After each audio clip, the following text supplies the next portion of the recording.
Hi everybody and welcome to today's video. Today I'm reviewing an ink from Monteverde. It's part of their Sweet Life range and it is Iced Cookie.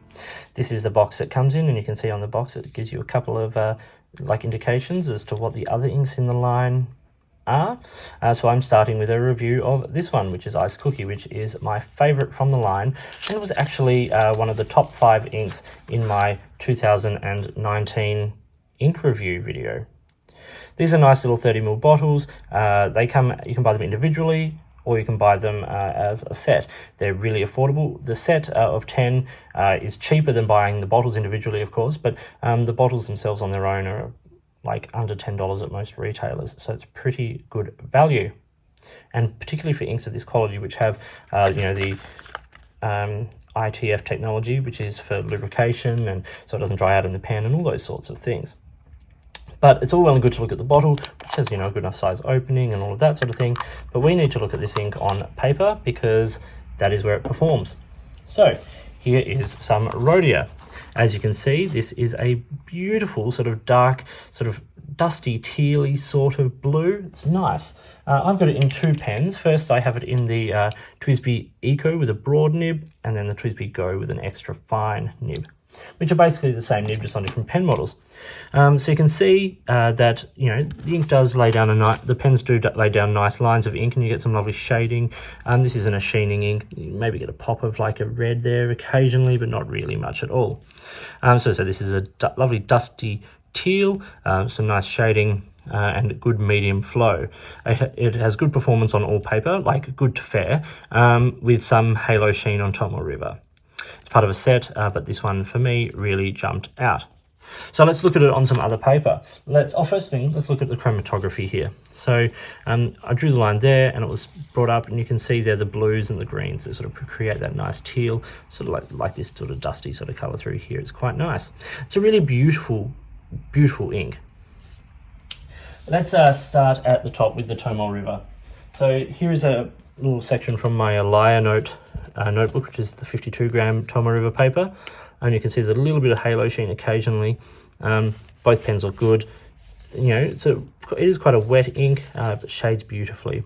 So, and if we look at the back of that page, the writing there's show through.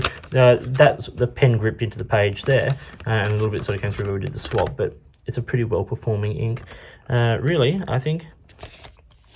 So let's then we've got it on Rhodia, of course, which is a nice sort of standard paper. Then let's look at it on some regular sort of copy paper. It looks a little duller here, I'm not going to lie. But a lot of inks do get sort of more washed out. There might be hints of feathering, but this is not fountain pen friendly paper. This is printer paper, 80-gram paper, but not not a vellum paper or a coated paper or anything like that.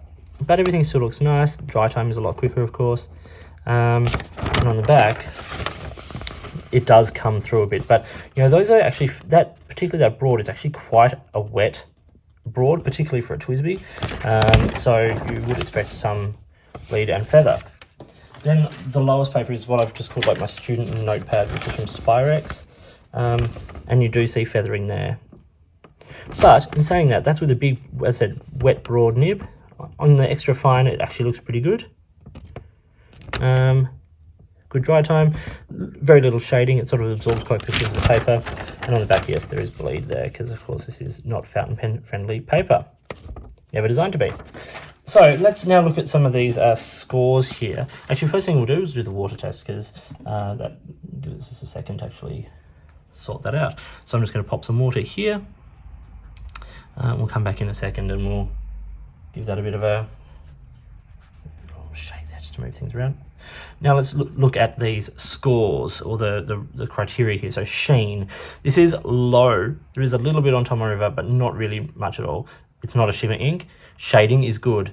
I think we can agree that's pretty nice shading.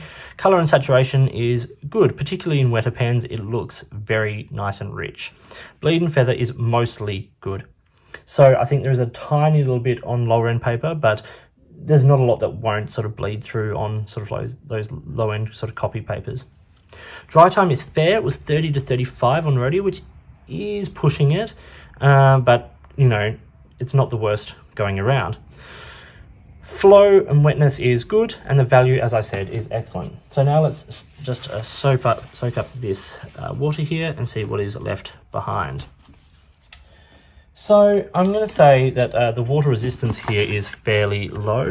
I think you can still make out most of it, but a lot of the ink, has been taken up off the paper. So I would advise this is a low to fair, I think is being kind.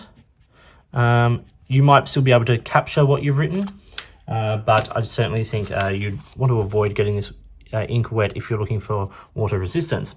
A couple of quick comparisons here. We've got Iced Cookie there. Then we have Kujaku, which is Pilot or Shizuku ink, which is a little bit lighter. Tranquility, which is more green, and then which is Robert Oster Tranquility, and then California Teal from Monteverde, another Monteverde ink, which is much greener and has a lot more sheen. But like that sort of tealy sort of family, this is sort of a bluer teal, I think. Quite nice. So let's talk about the score. I've given this for performance a 3.5 because it's got a good performance. Particularly on like this rodeo paper, it does perform really well and looks really great. It's a beautiful color, all of that sort of stuff.